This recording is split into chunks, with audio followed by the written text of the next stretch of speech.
Greetings and welcome to my dear Taurus. This is Ron from Terra of the Twin Sun. Terra of the Twin Sun is a functional division within the Order of the Twin Sun. Please take only what you will.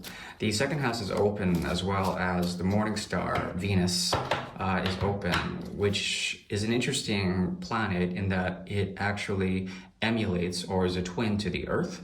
And there is a possibility for information to come through Venus through this reading.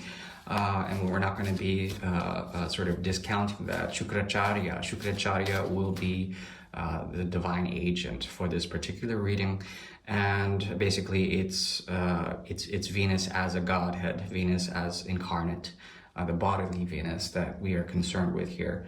So I'll be working with the Royal Fez Moroccan Tarot deck. I believe it's from 1973. Could be wrong about that. Could be 1982. And the Royal Fez is good. It has a very nice cover, and it emulates the Rider-Waite in a way, but it has its own variances. For example, the Magician points to the earth as opposed to the Akash, or the air, to the sky. So those variations we'll take into account. We'll be working with the Great Mirror. Now, the Great Mirror is a tool devised by the Order of the Twin Sun to see particular karmic resonances between the second house or Taurus and a significant other. The significant other can be insignificant, as you know, as it pans out. We'll see how significant or influential this connection is, and we'll also see blocks of karmic resonances, how to redirect this, and also how to reflect on it in terms of the Great Mirror. But firstly, we'll go into the month of October 2023 for a bit of karmic reading.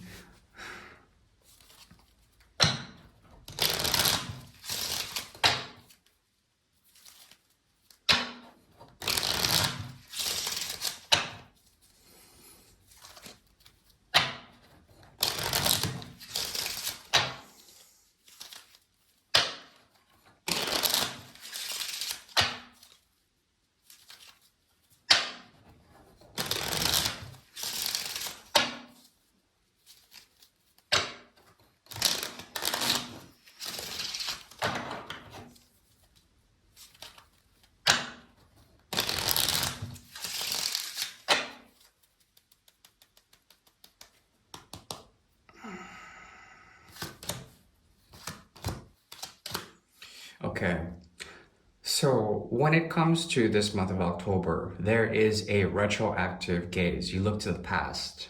You overlook the past. You're willing to hear out the past. This past is a version of yourself that is naturally acclimated to the gravity and the gravitational force of the Earth. In a way, you've been a pendulum in the past, and you've been able to use the gravimetric forces in order to create a sense of harmony or a spin in a certain way. And that spinning may be gone. There's something very mental or intellectual and objective about this current state. So you're going to be listening to a past version of yourself to find out what is the most healthy choice. There's going to be a movement from the Nine of Pentacles to the Eight of Pentacles. So we're moving from Venus's energy to Mercury's energy intellectually, and we're using the air houses to do that.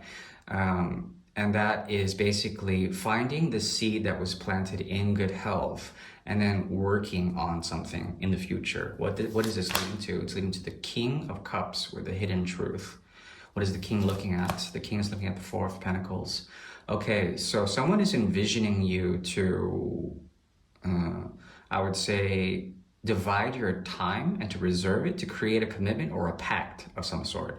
This could be in a place of work, or this could be in a place of health. It has to do with home, primarily, dividing two homes and making the houses unite in some sort of way. We speak here about Romeo and Juliet, but we don't speak about the tragedy of Romeo and Juliet, which is actually more farcical than anything. So the 8 divides into 4, that's 2, a sequence of 2 of Pentacles. Mercury is going to be very strongly activated, and it's going to activate something water for you, King of Cups. Now, the King of Cups shows up. There's something about the willpower of the King that brings forward a very creative element, a dynamism that is based on emotional resonance and value that you can look forward to. The problem is that you are reserved, and there's something about what you're doing that has to do with the resource of good health, or let's call it positive law or natural law or universal law that has been guiding you through Venus's auspices. Rely on Venus. Mercury will split the energy of Venus into two, to the second and the seventh houses. So there's going to be a relationship on the seventh, and then there's going to be the need to really work on your own resources, your own career, your own self. On the other hand, that's for the month of August, or rather October 2023. That's a karmic reading. So we're moving now into the Great Mirror. The Great Mirror is a tool devised by the Order to see karmic resonances, and basically it's a 9-card spread. We'll go ahead and look into it now.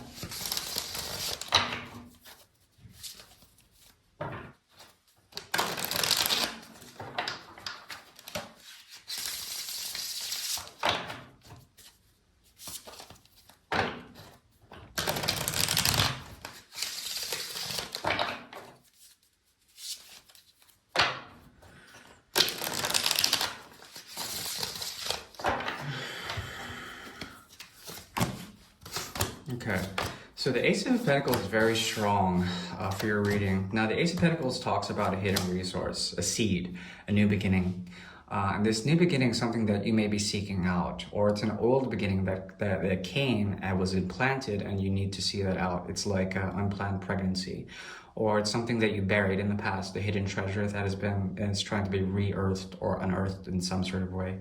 Treasure. You have total authority in this situation.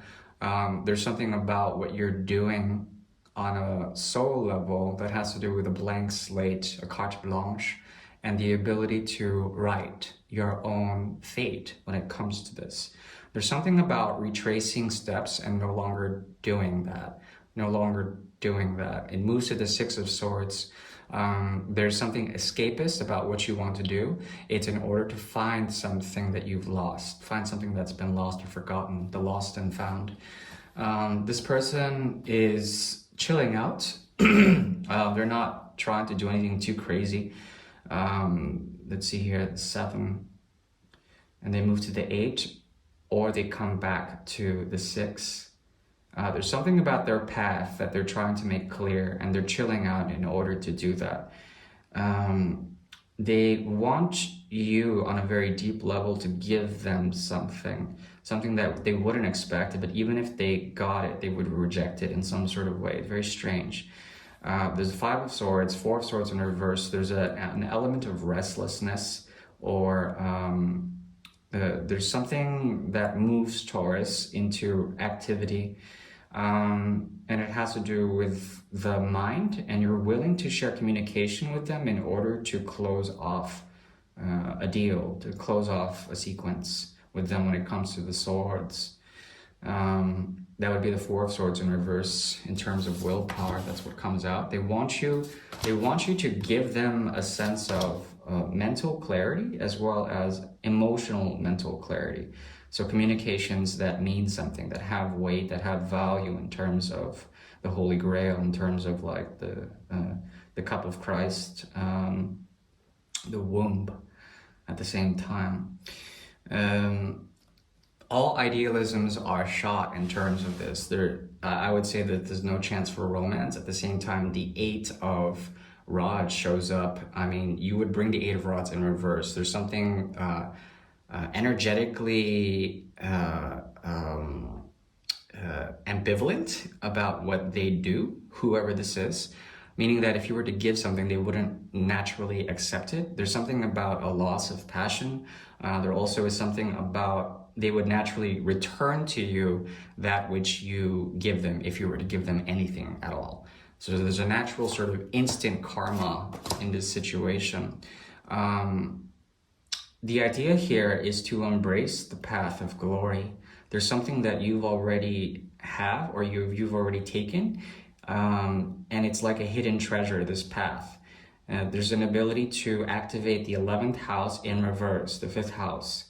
And in this, there's freedom, independent freedom to do what you will, to put your hands where they need to be, especially in Virgo season and moving into Libra.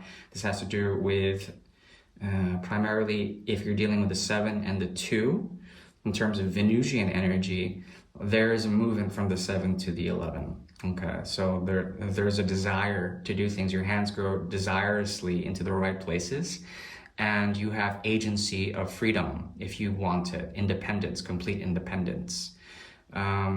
What Taurus seeks out is a situation or a relationship that would make sense, to cross that bridge, and that it would be informed by some sort of emotional intuition that is strongly sort of reinforced with emotional intelligent qualities. Okay, so movement through the air houses, through the triplicity of air, to developing the mind is very strongly suggested here. And that means you have to be detached from your desires. You have to observe your desires if you have them when it comes to this situation. But the hidden treasure is here. You just have to find it. It's the path you've already been walking. Okay? Maintain your reserve, maintain your resources. There's an order watching over you, and it's helping you to find that which you have been missing. It's already been under your feet or over your head. All right, that's the very best I can say about this month of October for Taurus. I do thank you. Bye-bye.